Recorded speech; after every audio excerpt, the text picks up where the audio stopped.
In the early 1970s, a man named Malcolm Bricklin had an idea. It was not a small idea. He wanted to build a sports car that was fast, safe, and unique.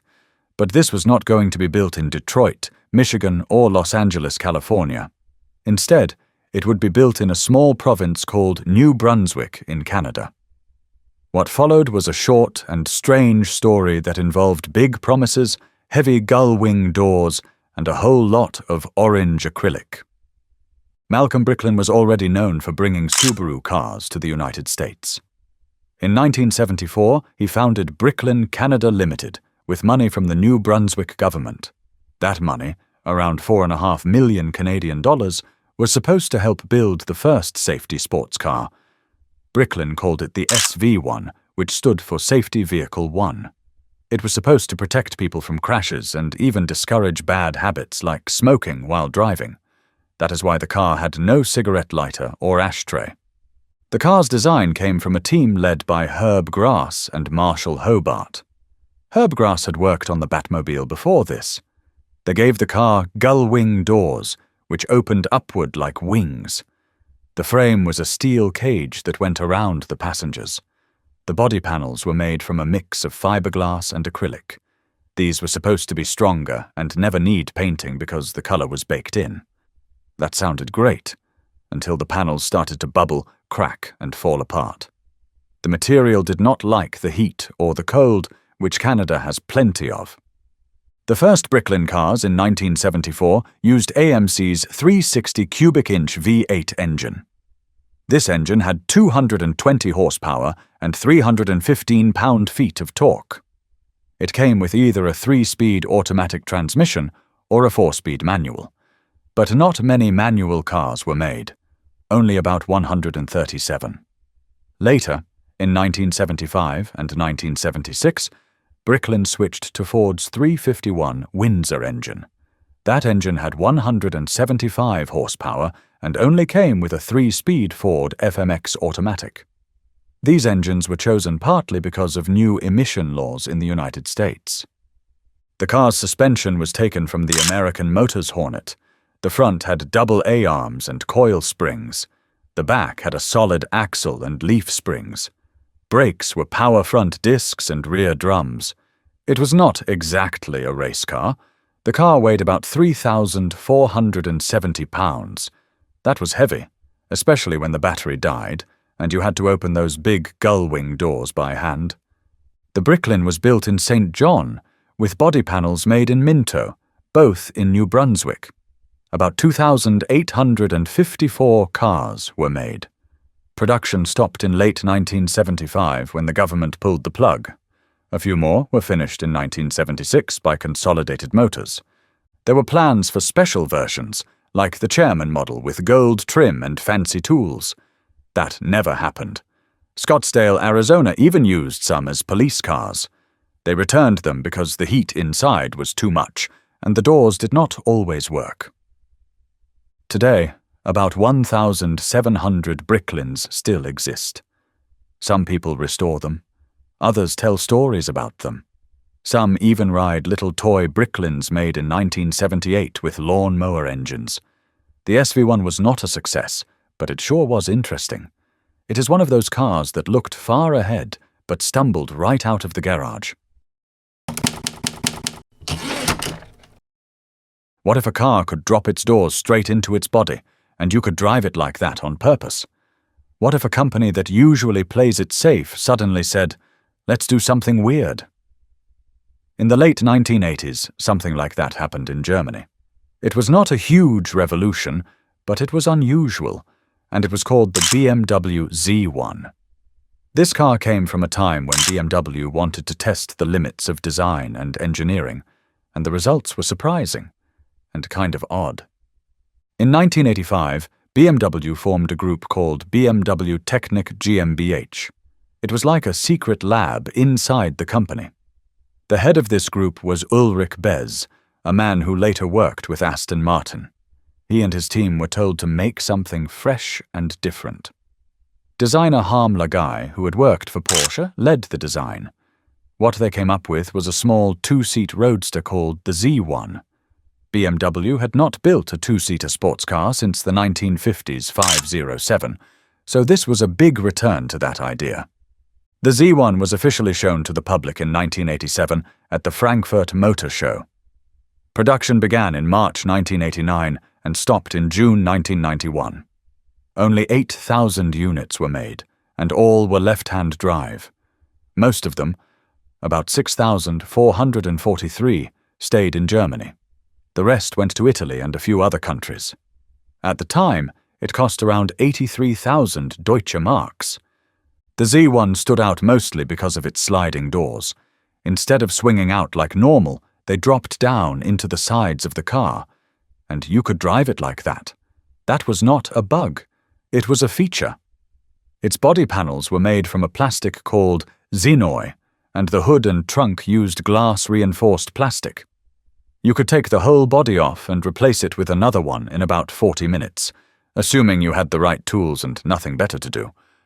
Underneath, the car used a steel monocoque with a flat undertray. It had a drag coefficient of 0.36 with the roof up and 0.43 with it down. The suspension in the back used a new design called the Z-axle, which later showed up in the BMW 3 Series and even in the Rover 75. Power came from a 2.5-litre inline-six engine, the M20B25, borrowed from the E3325i. It made around 170 horsepower and 164 pound-feet of torque. It was paired with a 5-speed manual gearbox from Getrag. The car could go from 0 to 60 in around 7.9 seconds and had a top speed of about 140 miles per hour. The whole thing weighed around 2,756 pounds, which was pretty light for the time. There were also a few special versions. Alpina made 66 units of a car called the RLE, which had a 2.7-litre engine with about 200 horsepower. 8 other cars were tuned by AC Schneitzer. And there was one Z1 turned into an art car by a German painter named A.R. Penck. It looked more like a moving painting than a car. The Z1 was never meant to be a big hit. It was more like a science project with license plates. It helped BMW test ideas that later showed up in cars like the Z3, Z4, and Z8. Today, the Z1 is a rare sight, and it has become a collector's item. Not because it was perfect, but because it dared to be different. And it had doors that disappeared like magic, which is not something you see every day.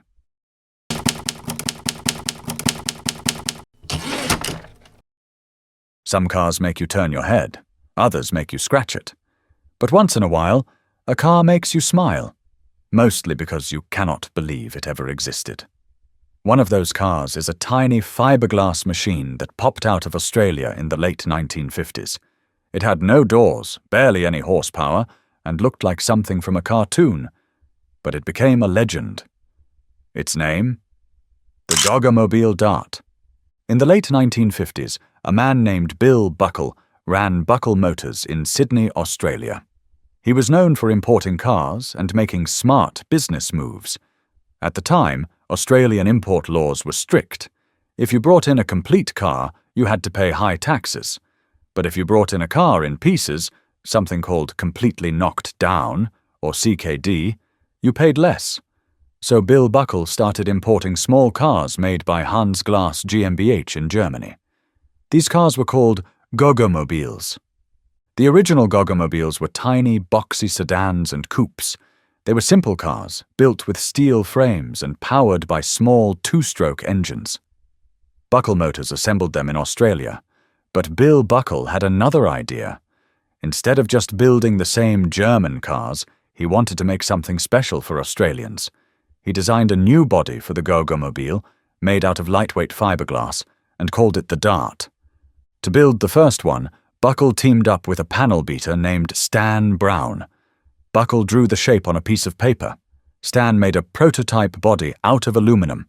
In just 5 months, they turned the sketch into a fiberglass sports car that was unlike anything on the road. It had no doors, no roof, and barely enough room for 2 people. You had to climb in like getting into a bathtub. It weighed only about 760 pounds. The Goggomobil Dart was built between 1959 and September 1961. Around 700 darts were made. Buckle Motors also built about 5,000 other Goggomobil cars in total. The Dart used the same frame and parts as the German Goggomobil models. It came with either a 293cc or 392cc two-stroke twin engine mounted in the back. The more powerful engine made about 20 horsepower. The top speed was around 65 miles per hour. It had a 4-speed manual transmission and rear swing axle suspension. It was not fast, but it was fun.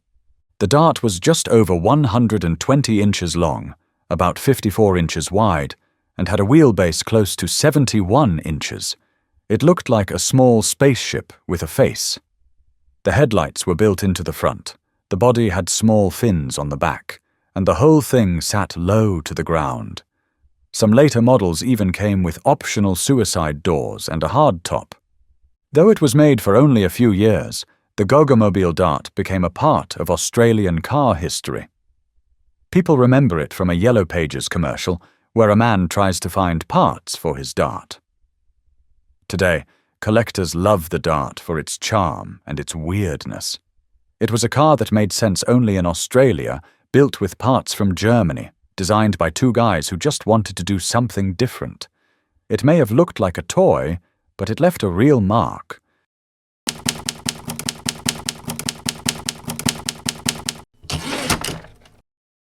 In the late 1960s, the car world was full of change.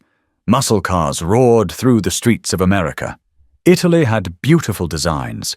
But over in England, a small company called Reliant decided to try something new. They built something strange. A car that looked like a sports car, acted like a family wagon, and had a name no one expected to take seriously, the Reliant Scimitar GTE SE5. It looked like it did not know if it wanted to race or go camping. But it worked. And here's how it happened. Reliant was a small British car maker, mostly known for making three-wheelers like the Reliant Robin. In 1968, they introduced the Scimitar GTE SE5. GTE stood for Grand Touring Estate, but most people just called it a shooting brake. It had 3 doors, a fiberglass body, and a strange charm. It was designed by Tom Kerran of Ogle Design, the same guy who later worked on the Bond Bug. He gave it a long hood and a sporty back that looked different from anything else on the road. The car sat on a new steel chassis, built to be stronger than earlier Reliant models. Engineer John Crosthwaite made sure the ride was smoother and handled better than you would expect from a company known for three-wheelers. The SE5 had more space than the earlier Scimitar GT, and even moved the spare tire to the nose to make room in the back. Under the hood was a 2,994 cubic centimeter Ford Essex V6 engine.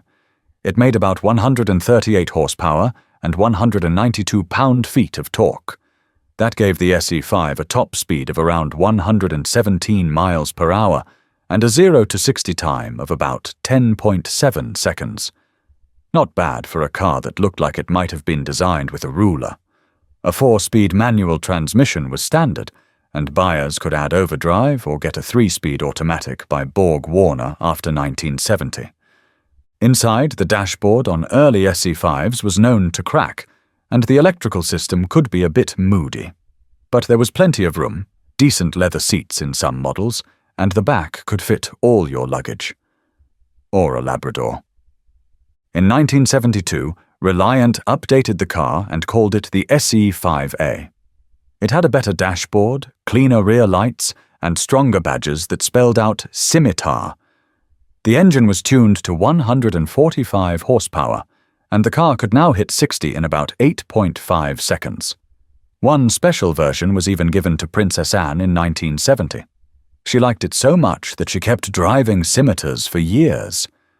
Over time, Reliant built around 4,311 SE5 models and 505 SE5A cars. That made the SE5A the most popular scimitar ever. Later versions like the SE6, SE6A, and SE6B came with changes in size and engines. The The last GTE came in the 1980s, and a small company called Middlebridge tried to keep the model alive with a 2.9-litre fuel-injected V6. They only made about 77 cars. The Reliant Scimitar GTE SE5 might look like it was caught between a sports car and a family station wagon. And that is because it was. But in doing something weird, Reliant did something smart. They made a car that could carry your gear, bring the kids, and still beat most sedans in a straight line, unless the electrical system decided to take the day off.